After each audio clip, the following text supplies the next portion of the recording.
Right, morning. I know it's been a long time since I did anything, mainly because I've been working and this time of year it's dark when I get back, so I can't really get anything done. Anyway, merry nearly Christmas. Those of you in the UK, I know that like a week, 2 weeks before Christmas, it was pretty grim. With the weather, it was well below zero. Which I know is not a big, massive deal. It's not like it's Canada or anything like that. But when you're stuck in here, I think it's like 6 or 7 below. It's obviously 6 or 7 below in there because it's so well insulated as well. It doesn't change. It's like being in a cave underground. So I have put, I run a cable up. I had a Calagas heater. Absolute dog topping. So. I put the cable. I run an extension cable in and I bought another what do you call it? One of them little convector things, fan heater basically. And it took about 2 hours to get anywhere near comfortable. Which by then, you know, close to getting. I need to go in and. You knock it off again, and it wasn't very pleasant. So I haven't got anything done very fast. So I'll just run you through what I've done so far. I'll have a little bit of an update, and I'll show you what I'm doing with the electrics. Just a quickie. I had a question in the comments regarding this cladding, and he asked why I didn't put the battens 90 degrees to each other. i.e. cross battening, which you would use normally for airflow. So if you've got, I'll just demonstrate some of this. This piece of timber was bigger than I thought. But if this was what I was clad, that was the lath, and this is what I was cladding it with, for some reason.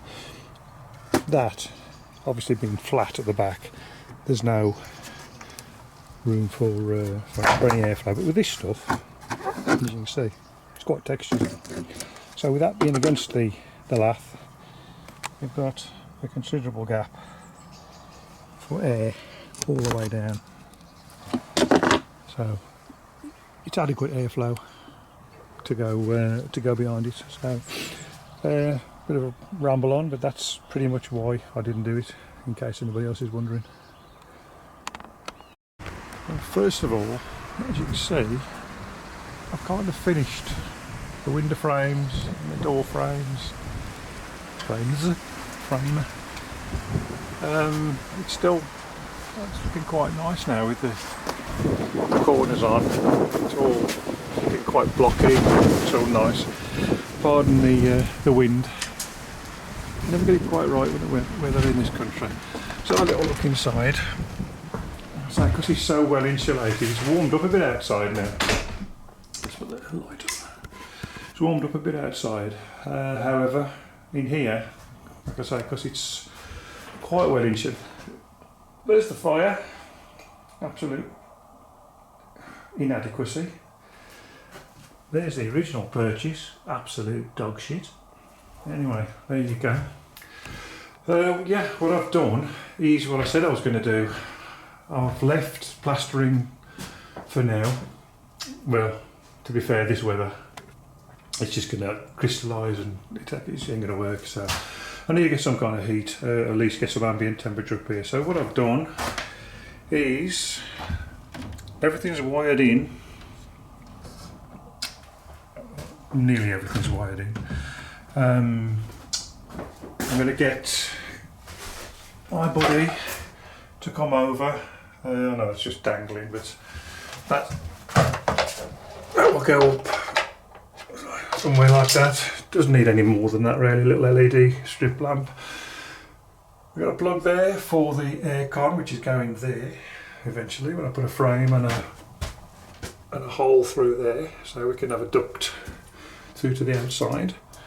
Light switch, we all know what one of those is. Little up and down lighters. Again, they're all hanging. Everything's hanging off the wall. I've got 5 in here altogether. So I'm going to get all these all set up. I've got a that's for the heater. It's on its own fuse. I've just got some flex to go through another one of these bad boys, reflecting nicely. Fuse spur. So get the fuse spur. If you can see underneath, it's hard to focus. It'll knock out, so put the flex out through there on that one. And that'll go into the panel heater, one of those black glass LED readout things, black, it's like 3 kilowatt I think, so that'll be adequate for in here. So I've got to say, at the moment, because it's again so well insulated, it's keeping the temperature from like yesterday, the day before, so it's still about -6 in here. It's like a fridge. Outside it's about 13, which is like, it's like a Florida syndrome. You walk out of the building and into the heat, even though it's not that warm. Comparatively speaking, it is. Still got that to do. I've got some shrink covering for these, whatever you call them, sheathing. That's obviously, as we explained before, the light to the passive, which is outside. So yeah, all that's in as well as the pretty little dimmer, all glass fronted. So that's pretty much where we are. So I don't think my body will get to come this side of Christmas, but that's all we've got. I'll finish the odd little tail ends up of all these switch fronts, etc., and then hopefully when it connects it up to the house, we should get some kind of joy. I mean, if it doesn't work and I have screwed up, then we're going to have to get a few of these panels off, find out where the problem is. But as far as I'm concerned, well, obviously as far as I'm going, I wouldn't have done it otherwise. We should be fine, so we'll see. At least we'll be safe after my mate's been back, and he's a qualified spark, so we'll sort it all out. So if I've waffled on, there's not much to do, just a mini bit of an update. If all good, we'll get it plastered and we'll carry on.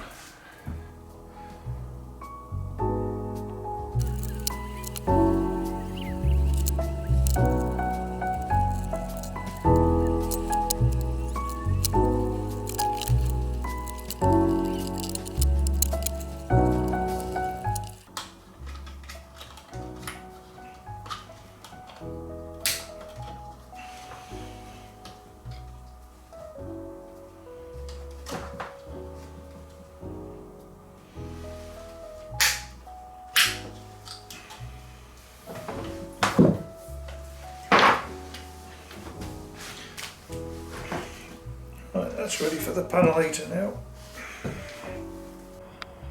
Right then, another day. The final bit of what I'm going to do regarding the electrics now is, I mean, there's the top of the garden.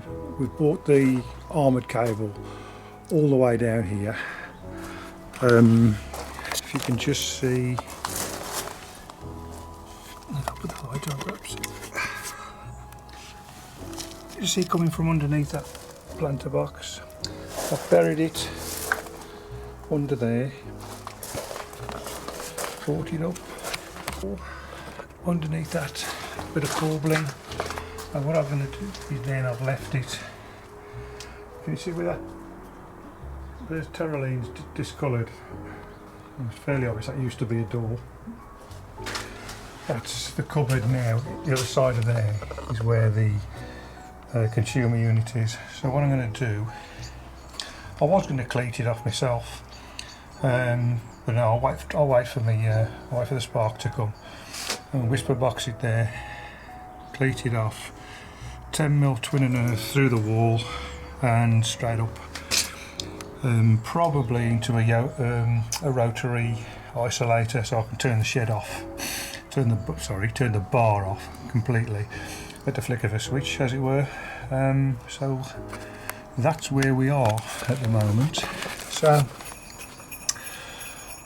again, I know it's a short one. That's as far as I'm going to get this side of Christmas, I think. So again, thanks for watching, and thanks for far to the others for the rest of the support you've given us on the channel. And I hope to see you after Christmas when we've got a little bit of progress regarding the heaters, etc. Good times, and have a nice one. See ya.